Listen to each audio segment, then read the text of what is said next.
In this video, we're going to talk about creating a weekly time budget. A time budget is the plan for how you will use your time during the week. It is similar to a money budget. With money, you look at how much you have, what you need to spend it on, and what choices you can make. With time, you do something similar. You look at how many hours are in your week, what responsibilities are already taking time, and where you can realistically place your schoolwork. This can be especially helpful in a math class. Math usually requires regular practice.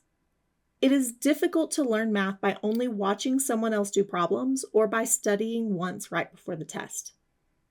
Most students need time to watch lessons, attend class, take notes, complete homework, check mistakes, ask questions, and review older material. That can feel overwhelming if math is not actually placed somewhere in your schedule. You may think, I will study when I have time, but then work, family, errands, other classes, transportation, appointments, and daily life fill the week. By the time you sit down to work on math, you may be tired, rushed, or close to the deadline. A weekly time budget helps you move from I hope I find time to here are the times I plan to work. It does not need to be perfect. In fact, a realistic time budget is much better than a perfect-looking schedule that you cannot actually follow. Let's build one step at a time. The first step is to see the whole week. You can use a paper planner, a notebook, a printed weekly calendar, a phone calendar, a spreadsheet, or a simple piece of paper. Use whatever feels easiest. Write the days of the week across the page or down the side. Then add the hours when you are usually awake. You do not need to plan every minute, but it helps you see the shape of the week. The second step is to add fixed commitments. Fixed commitments are things that happen at a specific time and are difficult to move. This might include class meetings, work shifts, childcare responsibilities, appointments, commute time, standing meetings, religious or community commitments, and required family responsibilities like cooking or cleaning. Add these first because they are already taking space in your week. Be honest about the time that they require. For example, if your class is from 10 to 11:15, but it takes 20 minutes to get there and 20 minutes to get home, that class is taking you more than 75 minutes of your day. Transportation counts. So does getting ready. So does time between commitments when you are not really free to start focused work. The third step is to add daily life tasks. These are responsibilities that may be more flexible but still need time.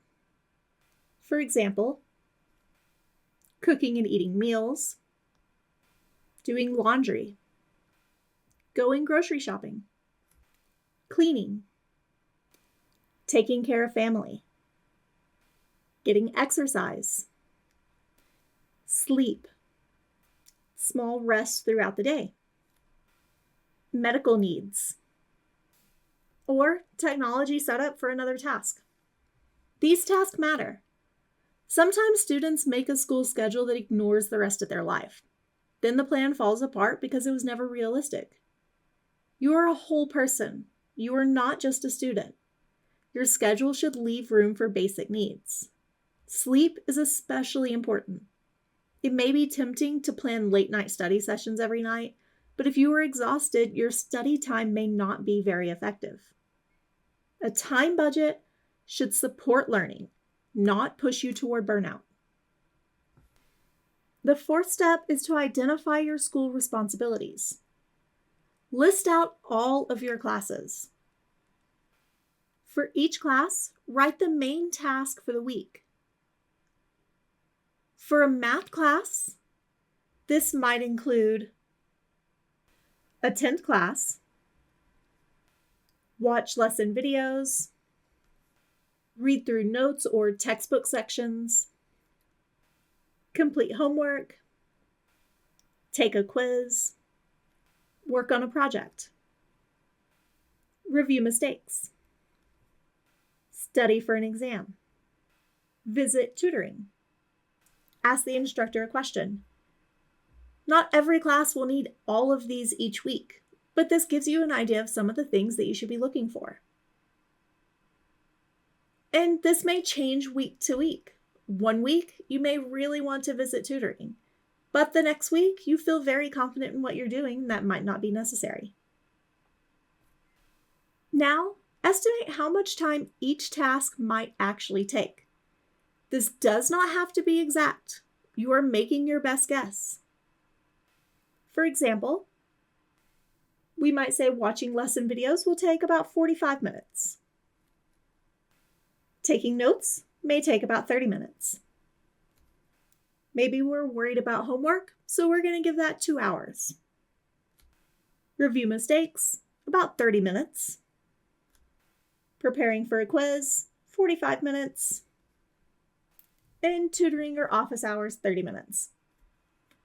The purpose is to make the invisible work visible. Sometimes students say, I only have one math assignment due, but that one assignment may require several steps and several hours. Once you see the steps, you can spread them out. The fifth step is to choose your study blocks. Look at your week and find 2 to 4 specific times where you can work on math. These do not need to be long.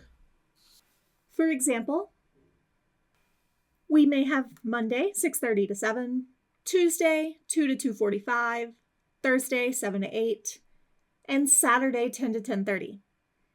The key is to make it specific. Study math sometime this week is easy to forget.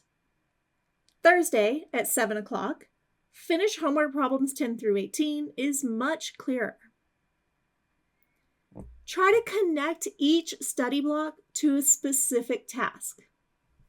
For example, on Monday at 6:30 to 7, maybe we will plan to watch the lesson videos and take notes. Tuesday, between 2 and 2:45, we're going to start homework and mark any confusing problems. Thursday, from 7 to 8, now that we've had time to think about those confusing problems, we can finish our homework and check answers.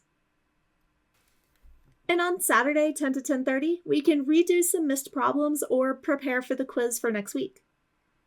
This kind of planning helps you avoid doing all of the work at the last minute. It also gives you time to ask for help before the deadline. That is one of the biggest benefits of a time budget. If you start homework the night it is due and get stuck, you may not have time to contact your instructor or visit tutoring. If you start earlier, confusion is still frustrating, but it's not an emergency yet. The sixth step is to include backup time. This is important. Life does not always follow the schedule. A work shift may change, a child may get sick, technology may fail, an assignment may take longer than expected. You may be more tired than you planned. Backup time gives you a cushion. For example, if homework is due Sunday night, try not to schedule your only homework time on Sunday evening. Plan an earlier session and then leave Sunday as a backup or review time. Backup time is not a sign that you expect to fail. It's a sign that you are planning like a real person with a real life. The seventh step is to protect your study time. This does not mean you must be perfect. But when possible, treat your study blocks like appointments. During that time, try to reduce the distractions. Put your phone away or silence notifications. Close unrelated browser tabs. Tell family or roommates that you need a short focus period. Gather materials before you begin. Decide what you will do first. A 25-minute focused study block can be much more useful than an hour of distracted studying. You may want to use a timer. For example, work for 25 minutes, take a 5-minute break, and decide whether to continue. This can make starting feel less overwhelming. Instead of thinking, I have to finish everything, you can think, I'm going to focus for 25 minutes. Now, let's talk about planning math time specifically. Math study time should include more than completing homework. Homework is important, but you might also need time to review examples, correct mistakes, and practice without notes. A strong weekly math routine might include 1 block for learning new material, 1 block for homework, 1 block for correcting mistakes, 1 block for review or going to a tutor to ask questions. For example, Monday, you may watch the lesson videos and take notes. Wednesday, complete the homework. Friday, redo any missed problems from the homework and write down any questions you have. And then Sunday, review for the quiz. This pattern helps you interact with the material more than once. Math is easier to learn when you return to it several times. Now, what if your week is extremely busy? Then, create a minimum plan. Your ideal plan may include 4 study sessions. Your minimum plan might include 2 short sessions. 1 session to start the homework, 1 session to finish and check it. Or 1 session to watch a new lesson, and 1 session to do a few practice problems and ask a question. A minimum plan is not perfect, but it keeps you connected to the course. During a very busy week, doing something is much better than disappearing from the class completely. You can also create a small time list. These are math tasks you can do in 5, 10, or 15 minutes. For example, you could check the course page, find out what's upcoming. You could read through the next assignment. You could review a single example. You could watch a short video or part of a longer video. You could redo a single missed problem.